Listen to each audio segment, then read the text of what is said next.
No, no.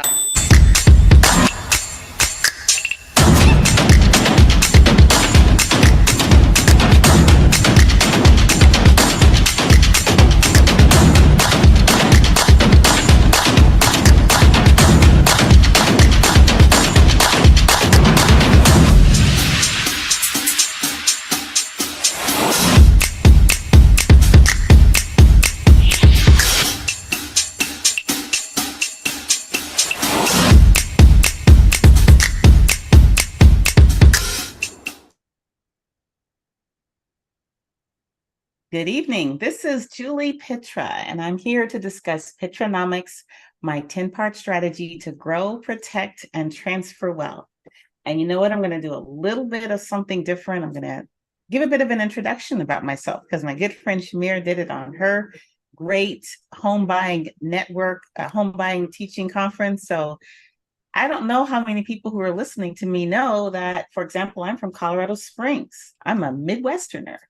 Now, I left in 94 for good, and I got my degree in nuclear engineering from Georgia Tech, and I have an MBA in finance and operations from the Olin School of Business, and that's Washington University in St. Louis, which is where I met my husband. We've been married almost 27 years. We have two kids. One's 23, the other's 21.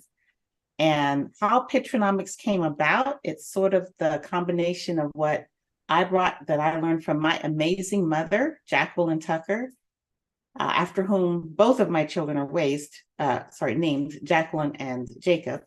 And then my husband, my Czech husband, Andre Pitra, who has really taught me about being frugal, because I thought I was frugal until I met that man who could squeeze 10 cents from a penny. It's the most amazing thing I've ever seen.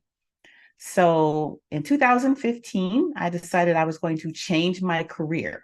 My career used to be a stay-at-home mom and wife. And then I was like, you know what? I'm going to do something else. So I became a real estate investor. It's never too late to change. I was looking at birthday number 50 and I was like, hey, I want to do something else. So just because it kind of seems like I've been doing this stuff a long time, hopefully well, doesn't mean I have. It's never too late to change. And Pitranomics is my gift, my codification of all the things I've learned from my parents, especially my mother, from my husband, from everybody else. This is a strategy guaranteed to grow, protect, and transfer wealth if you follow it. Now, I'm not promising you'll be Warren Buffett kind of wealthy, but I do promise that you can optimize your own resources of money, energy, and time to most successfully accomplish your end of life goals. And that's what it's all about. Be a part of a community that makes you the best you can be. And I hope you enjoy it as much as I do. So the next thing I'm going to do is share the presentation also made by my wonderful friend, Shamir. Sorry, I can't talk today. I'm going to figure out where my stuff is. Okay. So today's strategy is how to eat an elephant. And the ... means there's actually more that comes after that. So here's an overview of the 10 strategies. And the one that we're going to talk about now is strategy number 2. We spent the first 2 weeks of the quarter talking about the assessment. So you want to know, what are the goals you're deciding to use for the rest, to follow for the rest of your life? And what resources of money, energy, and time do you have available to put toward those goals? Now, most of these goals are really, really big, behemoth type goals. They seem overwhelming, but when you break them down, you realize I can take those steps one at a time.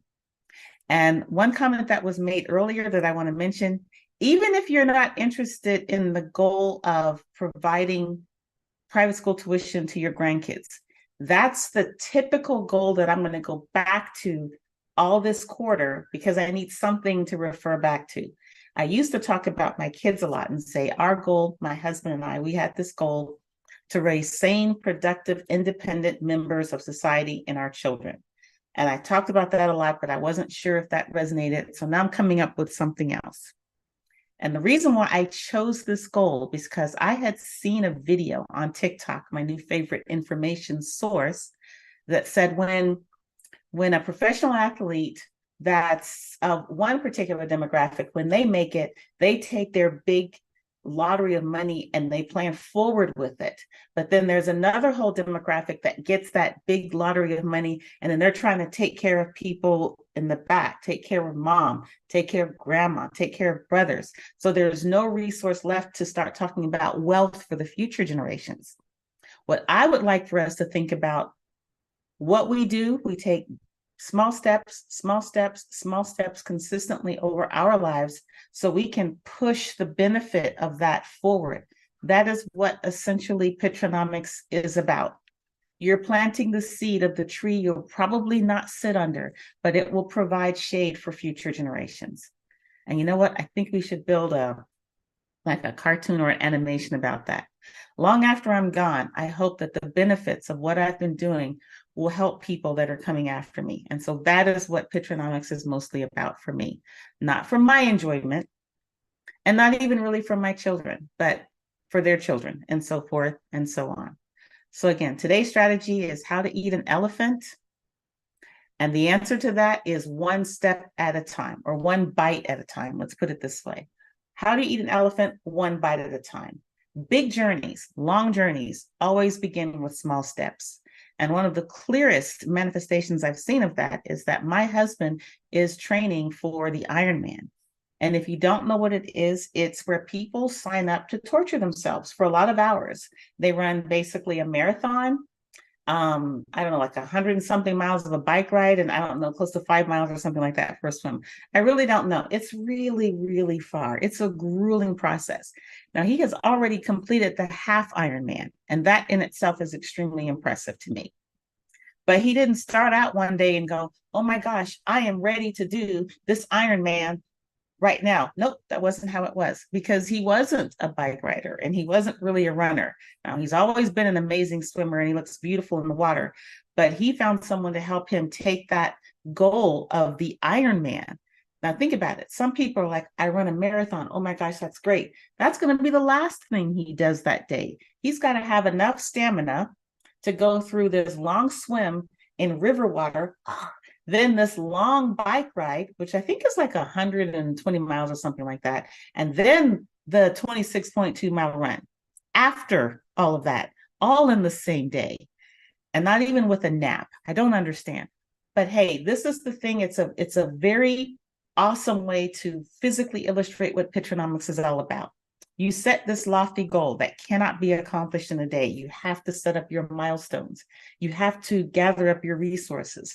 The amount of time it takes to make sure he trains properly and rests properly and hydrates properly. And oh my gosh, eats properly, because he was never that big, but he's got to always be eating so he has the energy to keep doing the training that it takes to get him prepared. And he is very committed. I have never met a more strong-willed person than my husband. I come pretty close, but I don't match that man. But this is what's so great about having a goal that you're willing to commit yourself to, because you stay focused. And that's what I hope we do with Pitranomics. You stay focused on these goals. Now, just to put a date out there, April 27th, my husband will be doing the Ironman in Houston, Texas. Please think of him as he does that. I am so impressed with him. Let me just say, I married an amazing man. I don't know how that happened. I mean, I think I'm pretty cool, but together we have been an amazing partnership. And one of the strategies in Pitranomics is to choose carefully who you have in your inner circle. It's asking, who is in your lifeboat? And are they helping you to paddle, or are they causing you to sink? And I can say without a doubt, no matter how much our marriage has been like this, because no marriage is perfect. If they say it is, they're lying. And if they believe it, they're just deluded. But we are committed to major goals together, whether or not everything is romantic and blissful and Disney. No, that's not our life. Our life is all about accomplishing the life goals that we set. And our heads went into that decision, not just our hearts or other parts that guide people's marriages. So whatever. So the goal that we are talking about this quarter is, and I kind of came up with it, or I think Shamir came up with it, it's providing private school education, but not for your kids. It's for the next generation. So in my case, we're going to look at two scenarios, but in my case, my kids have already graduated from primary school. So we did have a goal to provide college education funds so they could graduate without debt. And my favorite medium, TikTok, has a lot of people talking about, there's no way people can get out of school without debt. And, it costs so much to live and blah, blah, blah. And that to me brings even more to mind that we in this generation need to start planning and growing for the next generation, because it's not getting easier to live. It's getting more expensive. There's more stuff to buy, but it's horribly expensive. Basic expenses, shelter, food, healthcare, education. It's so expensive now. Don't just think in terms of your generation, plan for the next. If you've got yours going, keep going. So let's talk about the assumptions we're using in this calculation. I'm assuming 13 years, including kindergarten, of private education. Some are less, some are more, but I'm assuming that it's $30,000 a year. Now, this isn't college education. This is primary school education, kindergarten through 12th. And this isn't for the next generation that you have. We're trying to push it out so you have the greatest amount of success.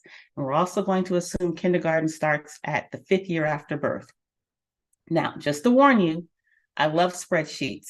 They're never pretty. They're informative. Hopefully, they will illustrate something to you, but they're not pretty, and I don't know how to make them pretty. Maybe I'll get that training.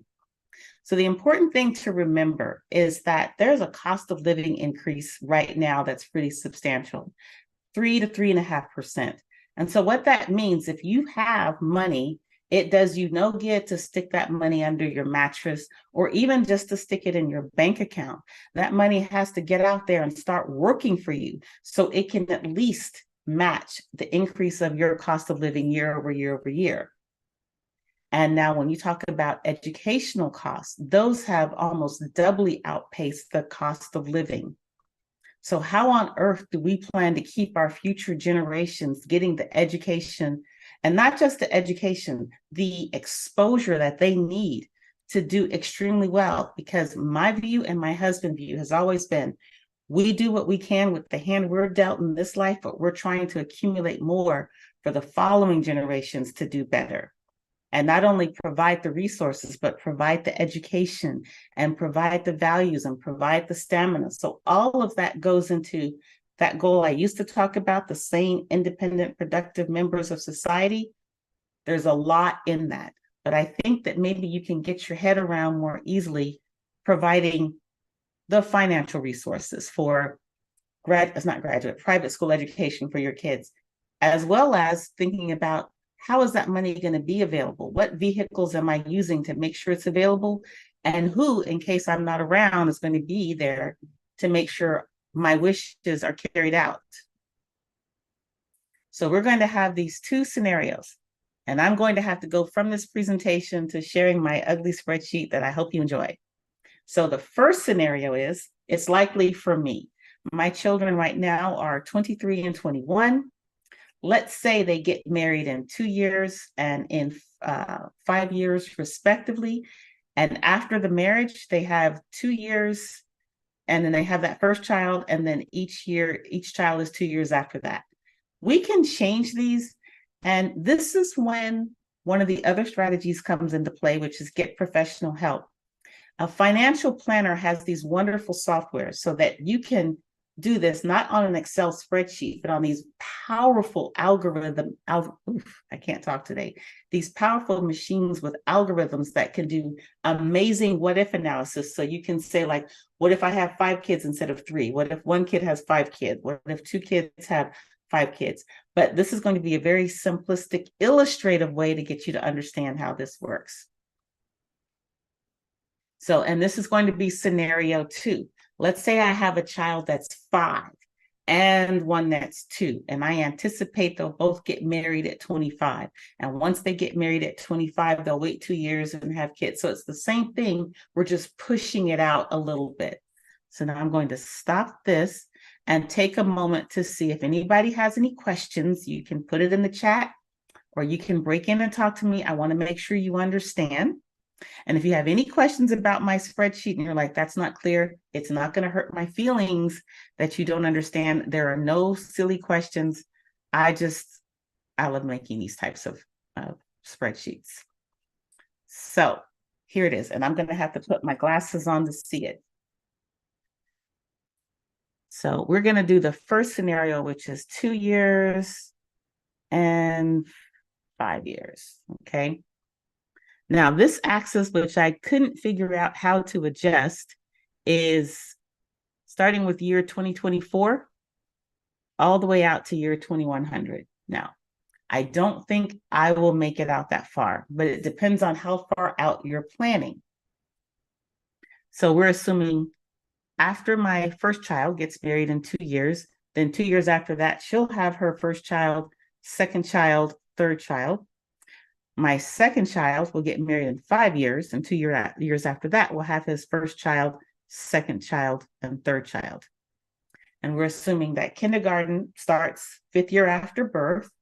So for this scenario, private school costs begin in 2033. And if we assume it's $30,000 a year, then you can see in year 2033, now, if you can't understand this, please ask questions. You start having these amazing expenses that you're planning to have covered for your grandchildren. And that in one of these years, you'll be paying a total of $180,000 a year. Now, let's say you were like, okay, I'm just going to try and save that money each year from now until 2023. And in 2023, I want to have all of this money available. The reason why I chose a goal like this is because it sounds huge and almost insurmountable when you just think about the vast amount of monies you take. The important thing I want you to take from here is that when you take this behemoth of a goal and push it out, you can take shorter steps, more bite-sized steps, more palatable steps. So all you'd have to do is save $280,000 a year for 9 years, and then you have all the money that your children will need for private school education, starting from 2033 from the first child to 2033, not 3033, 2033 for the first child up to 2053 for the last child. But if you were, instead of just saving the money, you would say, I'm going to invest it at a roughly 9% rate of return. Now, that sounds very aggressive, but that means you are probably shooting for something that's in the 15 to 20% because you're going to have setbacks. This is an average over time, and you got to count for setbacks. So that means you only have to accumulate $193,000 a year. And that means you have all of the money ready and waiting in year 2033. But you really don't have to have all that money ready in 2033. You just need to make sure for each year you've got the total year for that amount covered. So then all you have to save is $57,000 a year starting now, but you're investing basically until 2053, or your estate is investing on this behalf until 2053. So you see the difference between this almost insurmountable amount you'd have to save each year to a slightly less insurmountable amount to save each year. Now, scenario number 2 pushes that out almost a generation's worth of time. So we're going to make this 20 years until the first kid gets married and then starts their family, and then 23. So now we're pushing that back, and those same numbers, we're just going to look at that lower one, at putting into place the instrument that invests or accumulates less than $10,000 a year every year until 2071. Now, I'm going to say that sounds absolutely unfathomable to most people. But what I have tried to create is a real estate portfolio that does just that. Over time, that it's putting away this money, that long after I'm gone, as long as it can be conveyed to the next generation and handled by that generation wisely and prudently so that it keeps growing, then by the time it is time, this won't be my grandchildren, this should be my great-grandchildren, are ready to go to school. And if they desire to go to private school, there will be a vehicle in place.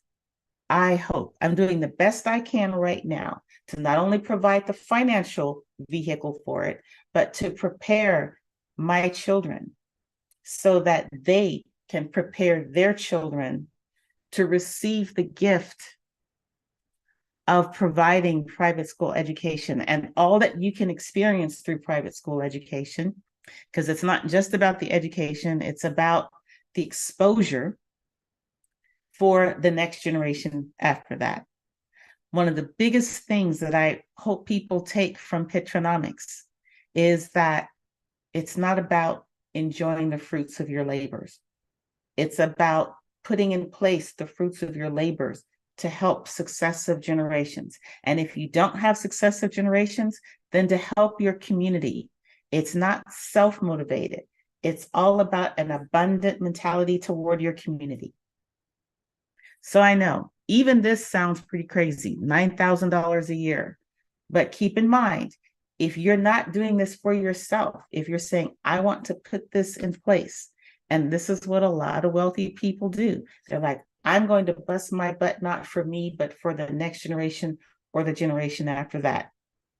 And you teach your offspring or you teach your community. That is what we do as well.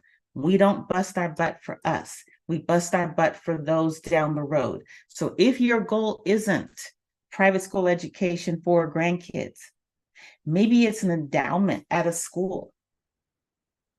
Maybe like it would be great, and I should probably think about this, that I could create a scholarship in my mother's name for people who want to do well in math and science. And my mother was a teacher, but the profession burned her out. So maybe something to help encourage teachers to go to school. Maybe if they don't have to graduate with huge, student debt, then the money that they make will be okay and they won't feel as stressed and they can stay in the industry.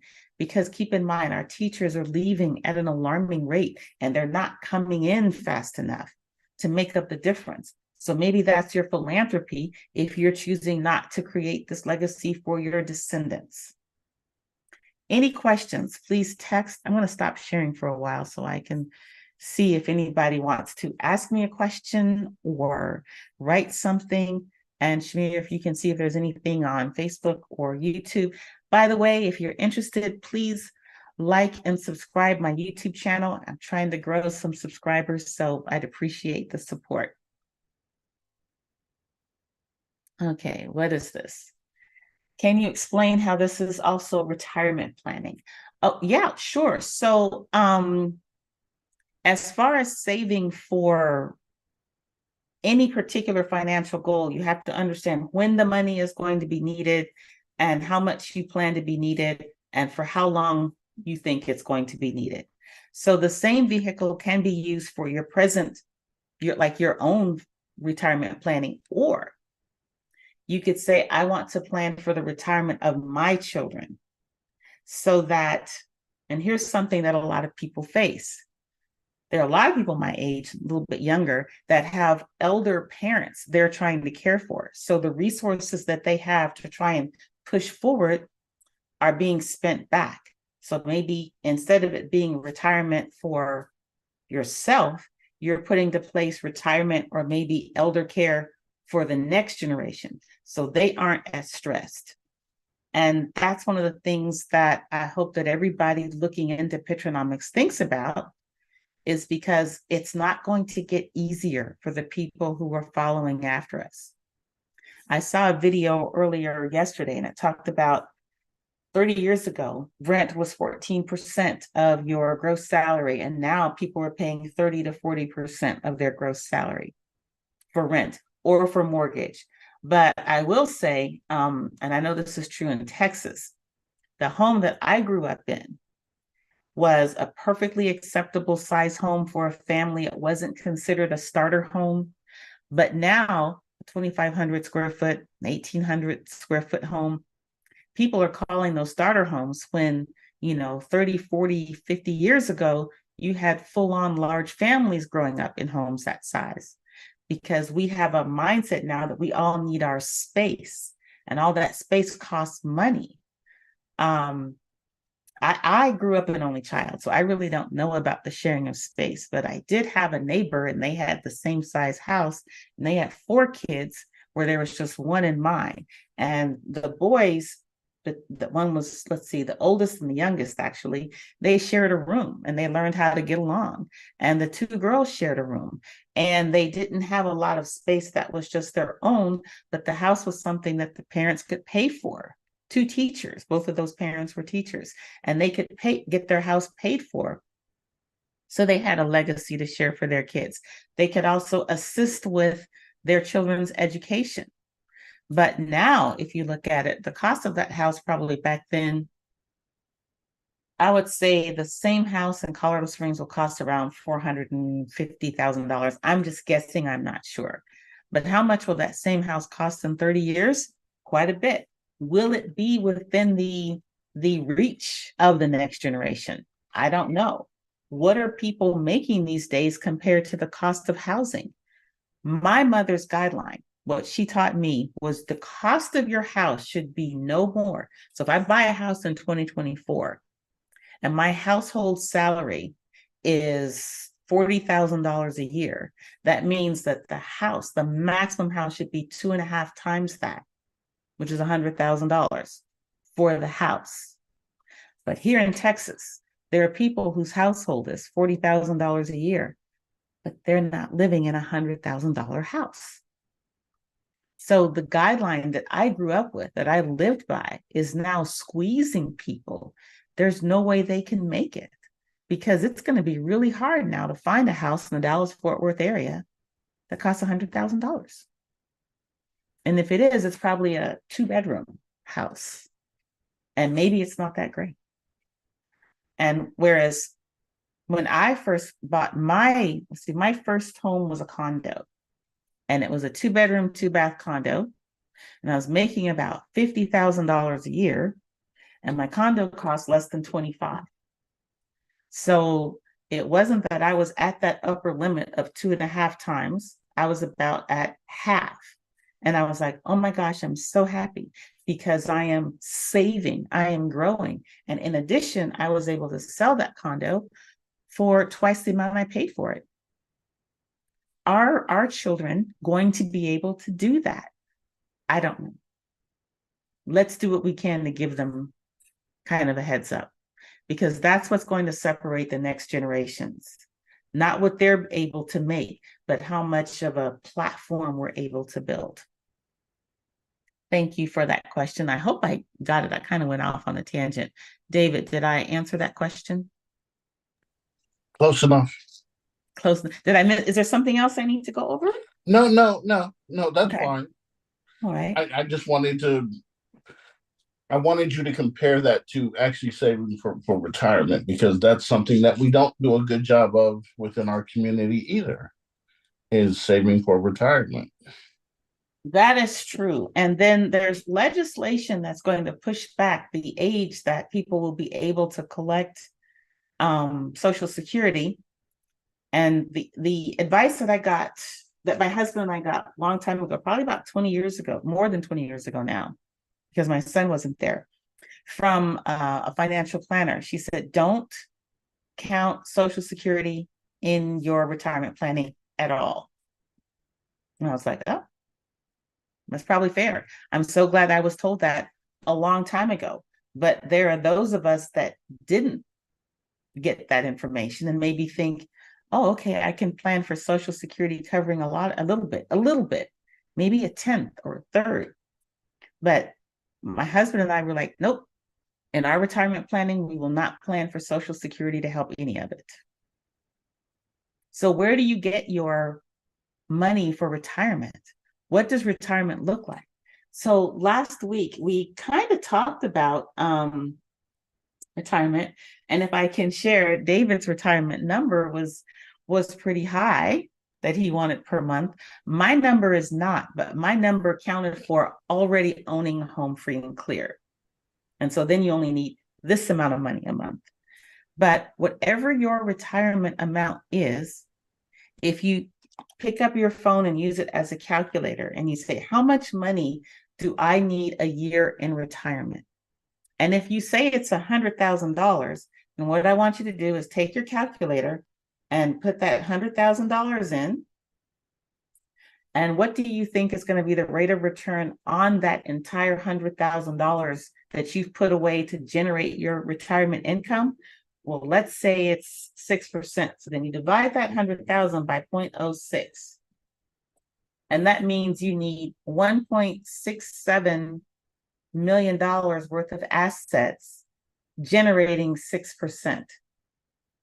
Now, in my mind, $100,000 when you're not working, because keep in mind, work costs money. I don't think that we require that much to live. Now, I'm not going to say that if we have it, I'm going to say, no, I'd rather not have it. I'm not saying that. I'm saying that if I want to make sure we survive, pay for a house, have food, a little bit of money to travel, to see hopefully these grandkids I'm going to see, as well as maintain our health and pay for our health insurance, then at least 60 to 65, at least. So, because keep in mind, your cost of living is going to keep growing. So $60,000 a year this year is going to be a whole lot less 20 years from now. So your planning has to include the time value of money. Can't just throw it in the bank. That money has to work for you just so it can keep up with the cost of living. So let's say we take $60,000 and you divide that by the 0.06. Well, that's $1 million worth of assets. It still might sound like a lot, but let's say you're 25 and you have 25 years to get going, then you can do it. You can do it. You have to put your nose to the grindstone and keep going.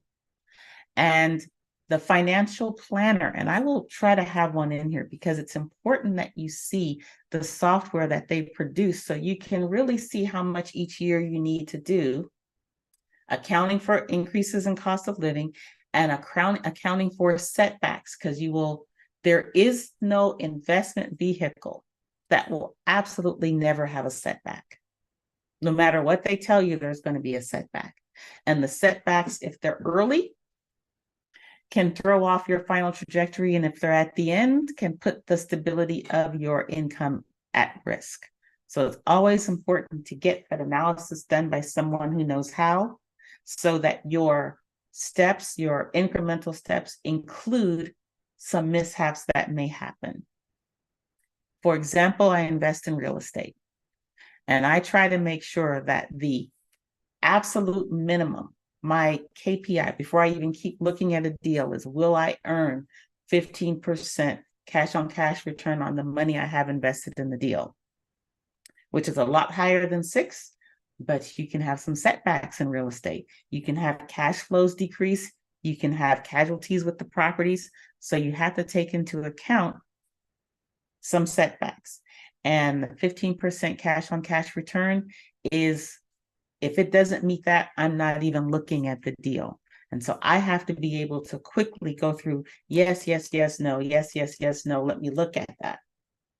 No, no, no, no, yes, let me look further. Okay, I've looked at it, let me go look at it. Okay, now I can make a decision. And you have to get used to the grind of so many of the opportunities you look at, whether it's real estate or something else, just being a no. And in addition to the real estate that we have, my husband, who likes the stocks and bonds, we have an investment advisor. We meet with him quarterly. We talk about our goals. We talk about our expectations. We've had setbacks, and then we've had the wonderful bull runs. Overall, I'm going to have to look and see what our average rate of return has been through all of this. But one thing I will say, with my son, he has this year and next year left. He might have an extra quarter, but our planning for their college education started, I think, when my oldest child was about 3. We started then. And it was money each month. Before we ever got our money, we put money toward retirement, and we put money toward their college education. So maybe now for the next few years, we can put a little money toward the college education for our kids. Our goal is not to put private school money in place. I just wanted to show as an example, if you wanted to, you want to do it for that generation far out, it makes it seem plausible that you can save that kind of money year over year and put into place something that accumulates year over year that accomplishes that goal in that far off distant future. Okay, let's see. What's a KPI? Whenever you're trying to accomplish an investment in particular, you need to have criteria that tell you whether or not you're being successful. And so one of my KPIs, it's a key performance indicator. The one that I look at is the cash on cash return. So I look at an asset that I bought and I probably put money in and I borrowed money in and I refinanced, and that's called the Burr method. After all is said and done, how much money do I have left in the deal? And am I making 15% or more per year on that investment?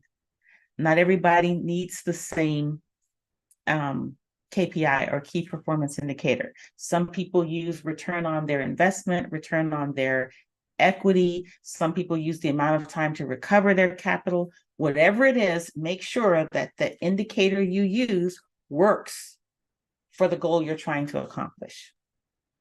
So, as an example, for let's say let's say for this grandchild savings account or college or the grandchildren's educational fund, what would be a KPI for that? Would that be the full lump sum up front, the 280? Would it be so much invested every month? Am I meeting that? Am I short? Do you understand where I'm going with that?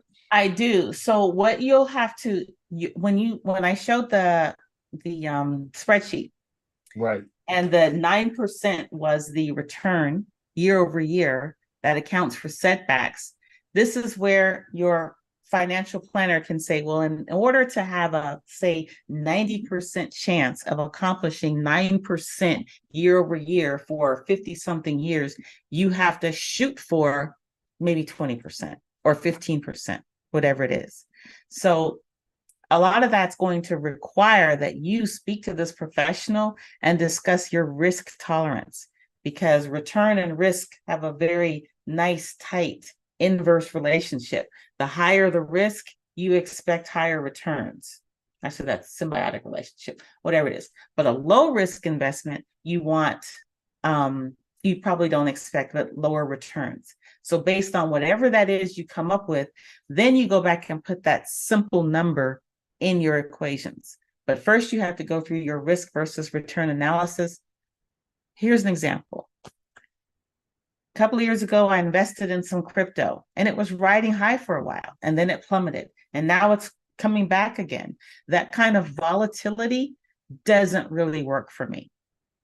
That's a little too much volatility. It's also the reason why I'm not the one overseeing the stock market, because you can see these fluctuations day by day. Real estate fluctuations, I understand.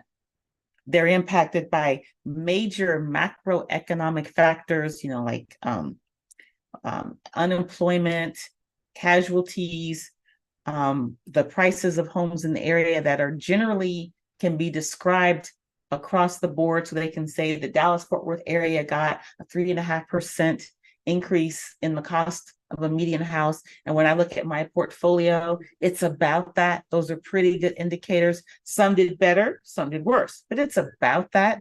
And when I look at over the years that I've held properties, it's about that. Some are better, some are worse, some have been kind of flat.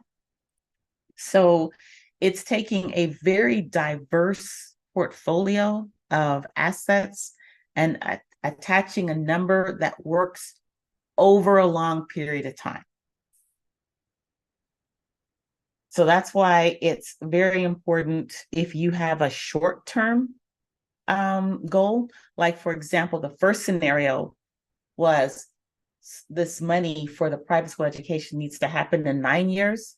Well, in order to do that, not only does it have to be very aggressive, but you don't have a lot of time for backsliding. And to me, that makes it almost overwhelmingly daunting to accomplish. So when you take that same goal and you're like, okay, my children are grown, I probably can't cover my grandchildren's private education. So I'll work on my children's private school education. And I will plan on each of my children having, like, I don't know, 2 kids or 3 kids. And we'll put together a fund that then those kids manage for the next kids. So that's what you do. You can't guarantee that you'll cover every part of your goal, because honestly, I don't know how many grandchildren will be born in my line. I can't even guarantee that I will see these grandchildren, because, when I look at it, my mother didn't live to see her grandchildren. My husband's father at least got a chance to meet them. And they also got a chance, my daughter got a chance to be seen by a great grandmother, which is a blessing. I know a young lady, she has 5 kids and she has her grandmother available. And I'm like, what a blessing. That is something that, that is a resource and a blessing that not many people have. Life longevity is a great thing to strive for. So keeping yourself healthy, keeping stress at a minimum, keeping solid relationships around you, aligning yourself with people who augment your goals rather than detract from your goals.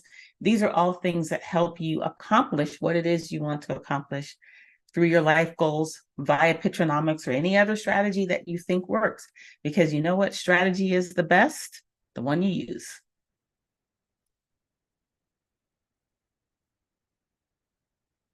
Any other questions? Any other comments? Come on, guys.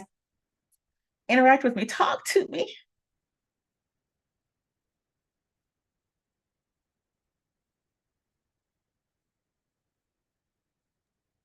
Thank you for explaining that. I think that is extremely valuable to understand and apply. And I love the last thing you said the most. What is the best strategy? The one you use. Because if you don't use something, you don't do anything. So the best one is the one you use. I like that a lot. I'm glad. And here's the thing, almost any strategy will have, or any of the strategies available will have parts of the same thing. You have to know what it is you're trying to accomplish. You have to commit certain resources to doing it. You have to stay along this long path each and every time. You have to be mindful of your network or the people that you keep around you. When you don't know something, you have to seek the proper help. You have to protect the growth. All of these things, I mean, it's not like I invented something that had never been heard of. I just like my twist on it. And it's something that sort of developed out of what I was taught growing up and what I've learned with my husband. And what I think is really awesome about my marriage, because it's not a Disney fairy tale. I am not up here trying to tell anybody that I've done everything perfectly and I'm just the, oh my gosh, the pinnacle of all that's perfect. Or maybe I could, but the truth of the matter is I've made horrible mistakes. I have fallen flat on my face. I have been screwed out of money. I have had my feelings hurt. I have had my goals compromised by mostly my own decisions. And all I'm saying is, no matter what happens to get you off track, get back on it and keep going. And better than that, have somebody in your life that's heading the same way. Now, I did not grow up with siblings. And I always imagined that if I had been so lucky to have siblings, we would have gotten along perfectly. We never would have fought. We would have just had this beautiful relationship and it just would have been lovely. And then I watched my children act like every day was the World Wrestling Federation final match or whatever. I mean, I'm not saying my kids yelled at each other and argued. I'm saying they threw down. And I was like, why are you fighting with your brother? Why are you fighting with your sister? Come on, love each other, blah, blah, blah. And they're like, yeah, we do. And this is how they showed it. And what's satisfying is now that they're getting older, they will express, yeah, they're okay. There is no effusive, oh, my sister is my greatest friend. And no, that's not coming out of the Pitra children, but they're okay. And then I think when they need each other or they need help and they don't want to come to me and they don't want to come to dad, they're calling each other. Awesome. So here's the thing with not being realistic. I never had siblings. I really wanted them. I idealized what having siblings would be like. I tried to turn friends into family, into siblings, and most of them, they're like, we have our own, we're not trying to add to that list. So it's just really gratifying to know that even as an only child, I have built some relationships that I think are darn near close to ride or die. Do we always get along? Is everything always perfect? And I'm okay with that. I don't mind going toe to toe with someone that I care about. But I do mind wasting a lot of energy on somebody that I know. It's like, yeah, I don't care about you and you're not helping me and I'm not helping you. I don't feel like arguing with those people. If I'm arguing with you about something, if you're finding me extremely difficult to get along with, even though you love me, that's a sign of how much I care about you. And hopefully vice versa. Because getting along with people and staying in a friendship is not easy, but it's worth it. And I like to always talk about David because I see him right there. Thank you for letting me see that wonderful face with that silver hair cut off. But anyway, he and I have been friends a really long time. Have we had our moments? Oh yeah. There have been weeks when we haven't talked, months when we haven't talked. You are crazy. I'm not talking to you.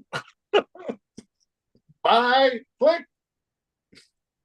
And then we come back and we and you come back last week. Yep. Yeah, you come back and you're like, okay, yeah, I'm still his friend. But there is no fairy tale aspect to this friendship because we are two completely different, strong-willed people. Mm-hmm. And David can be a little unreasonable. I mean, if he would just be reasonable like me, then of course we get along better, That's it. Is that it? So are there any other questions, comments that would like to be made? Because I'm definitely looking forward to the next week and I want to share some excitement about what's coming next. So the next strategy we're going to talk about is who is in your lifeboat, and we're going to have a guest speaker. I think it's next week and talk about the importance of networking. And then later on, we're going to have one of my favorite inspirational people talk about how to get your side hustle enough to help grow things. So it's snack now, feast later. So we're going to have some great guest speakers coming up. You're not just going to hear Juli go on and on. I always love it when people share their thoughts. And don't forget to like and subscribe me on YouTube. If you want to, you can join our private Facebook group. Hopefully, when I get more time, I want to be more interactive in that, but feel free to ask questions of each other and I will definitely be tagged. And do we have anything else? Because I won't keep you past this being useful, but I always enjoy hanging out and sharing stuff with y'all.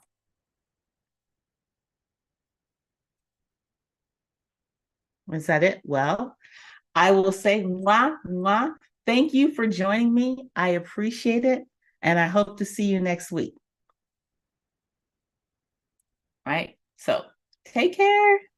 Thank you. Thank you. Okay. Bye-bye. Bye-bye.